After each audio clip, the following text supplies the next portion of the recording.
Hello, amazing listeners. Welcome to the podcast where we talk about the complexities of adulthood, the highs, the lows, and everything in between. I am your host, Bukola. You just stumbled on the right podcast. If you're tired of figuring out this adulthood phase all alone, now let's do it together. Hi. Welcome to today's episode. So I was talking to a friend during the week about how obsessed I've become with my weight and monitoring my weight, and how I just tend to notice every 1 kg I gain and every 1 kg I lose. It's actually that bad. I have become really I would say hyper aware. Then as usual, as per what friends would do, my friend was helping me see reasons why I need to pipe down. I just love my body. But the thing is, I think what's going on with me is not a lack of self-love or an inability to be body positive, because I actually did love my body when I was chubby. In fact, I didn't see an issue with my body, not until I started feeling so lazy, so exhausted, and my mom was constantly dragging me to lose weight. I loved it then, and I love it now that I'm a bit slender. But the major thing is, I prefer it now the way it is than how it was then, and it has been a struggle for me to get here. So I'm kind of being protective of what I have now. I do not want to lose it. So I think that's why I've become hypersensitive to my weight gain, to my weight loss. And after the conversation with my friend, I started pondering about it. I was thinking about it, and I was trying to figure out the main reason. Like, could this be the reason? Could it be because I'm trying to protect my weight, or is there something else behind it? Then I discovered that I have become hypersensitive because I have a body goal in my mind, and there is this active burning desire to honestly achieve it. On the one hand, the strong desire has helped me. It has pushed me to make major diets and lifestyle sacrifices. Like, now I can pass without eating dinner and not feeling like I'm doing something extremely harmful to myself. I've cut out a lot of sugary stuff. But on the other hand, this desire has made me insatiable. I just feel like since I was able to achieve this feat, I can aim higher, and this realization has made me understand that being discontent with a situation can motivate us to change it. But at the same time, continuous discontentment can lead to sadness and a greedy desire to keep asking for more. You just want more. It never ends, because you become desperate to get something. You get it and you just feel like, why can't I just get something more? In today's episode, we'll be discussing discontentment and how we can lead to growth or profound sadness. The major question is, where exactly do we draw the line between striving for improvement and just taking a break? We all need a break sometime. So before we go deep into the conversation, as usual, how are you? How is it going with you? I hope you're doing just great, and I hope you're doing really well. I'm just trying to take it a day at a time, to be honest. I just feel like it's been a lot happening in the last couple of weeks. Deadlines here and there, and there's just a lot happening, and I'm just trying to take it as it comes slowly. I don't know if I'm doing well at it, but really I'm just trying. So let me know how you're doing in the comment section, and now let's dive into the conversation of the day. Right before we dive in, let's hear what these amazing people think of the adulthood phase. Adulthood is responsibility. Adulthood is complicated. Adulthood is growth. Adulthood is maturity. Adulthood is being independent. Adulthood is stressful. Adulthood has been confronting. Adulthood is draining. Adulthood is decision making. Adulthood is resilient. Adulthood is overwhelming. Adulthood is fun and adventurous. Remember, I'm not here to demonize this phase, but to say it as it is. I think it's quite important for us to establish at this initial stage of the conversation that being discontent about a particular situation or a particular thing is normal. It doesn't exclusively mean we're being ungrateful or we're being greedy. Sometimes being discontent can also be an expression of the desire for good things. It can simply mean we want more. We want more from life. We want to achieve more. And the main thing is, what do we choose to do with this desire? What do we choose to do with this feeling of wanting more? How do we choose to act on it? There are countless things we can be discontent about as humans. We can be discontent about our lives. We can be feeling like we're not living up to our personal expectations, or we're not living up to societal expectations, or we're not living up to the expectation of our family or friends. Then we can also be discontent if we feel like we're not growing at the right pace. I mean, most people feel like time is going, we're getting older, we're not getting younger, and everything just feels like it's not adding up. The goals are not being met. You're even unable to meet your timelines. Things like this can actually cause us to feel discontent with our lives. And we can also be discontent with things like our body. Maybe you don't like your body size, you don't like your body shape. With your friends, maybe how you're being treated. Even the friendship circle in general. You can be discontent with your career, where you're at, your job, your financial situation, and even where you're at spiritually. But you see, that financial situation, that's the one that has held me, because I just feel like I'm discontent. Really, I want more money. I feel like I should have more money than what I have now, and it's something. It's another discussion for another day. We'll talk about finances some other day. But speaking of spirituality, there is a place in the Bible where we're asked to covet the gifts of the Spirit, and we will be given according to our desire. This is not the scripture word for word. This is how I have interpreted it. Let me just leave it that way. This illustrates how our minds work. When we are discontent, we earnestly desire something better, and to achieve that better life, we need to take practical steps that match the desire. So to achieve something better in life, we need to take practical steps. To handle a state of discontentment properly, it is important for us to ask ourselves a very honest question, or very honest questions. What truly motivates this feeling? Are you feeling discontent because you are trying to compare your life with other people? Are you feeling discontent because you're trying to compare your life with other people? Are you feeling discontent because of social media influence, social media pressure?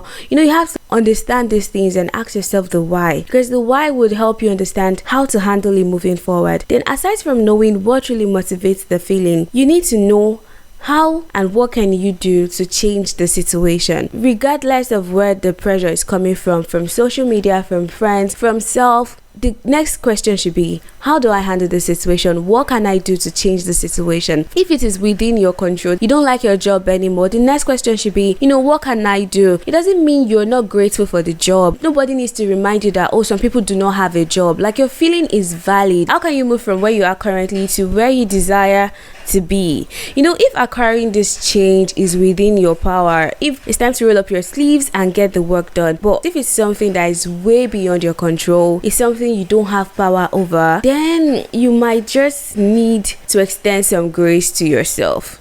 Take it slow, because we cannot continuously nurture a feeling of discontentment towards a situation we cannot change. We'll just end up like hurting ourselves. There's really nothing you can do about it. You just become sad about it and keep asking questions like, why me? So rather than allowing ourselves to just get to this point, rather than allowing ourselves to, or dwelling on a situation that is beyond our control, we need to first acknowledge that there is nothing we can do about it. There is nothing we can do about it. It has happened. It's unfortunate. And the next thing is, how do we survive through the situation? Because there's always light at the end of the tunnel. And we just need to constantly remind ourselves that the difficult phase is temporary and it will eventually pass.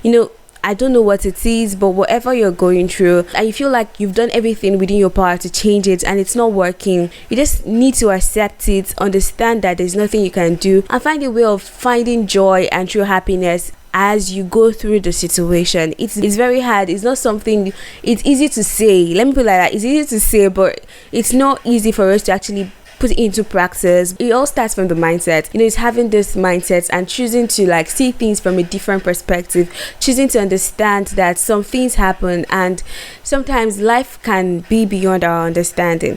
And one of the many childhood lessons that I think is very common among us as Nigerians is the lesson on contentment. We have always been taught to be content with whatever we have. While this can help us stay happy, though not necessarily fulfilled, it can also lead to complacency and quench the drive for growth. An excessive feeling of contentment can have negative consequences. It can make people indifferent about life with no motivation to do anything, grow, step out of their comfort zone, or even challenge themselves. This excessive contentment, or let me just put it as, I think it's excessive or just extra contentment. I really don't know how to express it better. This feeling can also manifest in statements like, It will happen if it's supposed to. I don't have to force it. I'll just see it and watch it happen. It's not happening because it's not supposed to happen. We need to just be constantly reminded that faith and work go hand in hand. Before I embarked on my weight loss journey, I believed I would automatically lose weight when the stress for my master's program started kicking in. Lo and behold, 2 months into my master's program, I realized that it wasn't happening. Like, I wasn't losing weight. I was just there. I was just maintaining my weight. I wasn't adding, but at the same time, I wasn't losing weight. So yeah, I realized that it wasn't happening. I wasn't losing weight. Nothing was going on. And I had to acknowledge that I needed to do more than wait for it to magically happen. Wait for myself to magically lose weight. Achieving something we don't have often requires stepping out of our comfort zone. Aside from this, being too content or being too comfortable with where we are can also lead to stagnation. For instance, being at a job and not striving to improve your skills or deliver better results will likely keep you in the same position for a very long time. So this complacency can also affect relationships. It's not only career or professional life or financial life or spiritual life. It cuts across every aspect of life, basically. And in terms of relationships, like especially when the relationship is a long-term relationship, there's this feeling of being too comfortable that can lead to a lack of effort in trying to be better in the relationship, and this can curse the initial attraction or desire for your partner to fade. There's this need for us to keep striving to be better. Yes, it's good to be content, it's good to be happy with what you're doing, with where you're at, but at the same time, it's good to still have that hunger, that desire, that thirst for improvement. And it's also very essential for us to know that discontentment can become harmful when we keep comparing ourselves, when we fail to always see the good things happening around us, when we fail to always acknowledge our efforts and celebrate our wins. I think we just have to strike a balance really between contentment and having this healthy desire for growth and development. Always review yourself. Don't be afraid to be honest with yourself, and let's just keep moving. Let's just keep staying positive. It is definitely going to end well.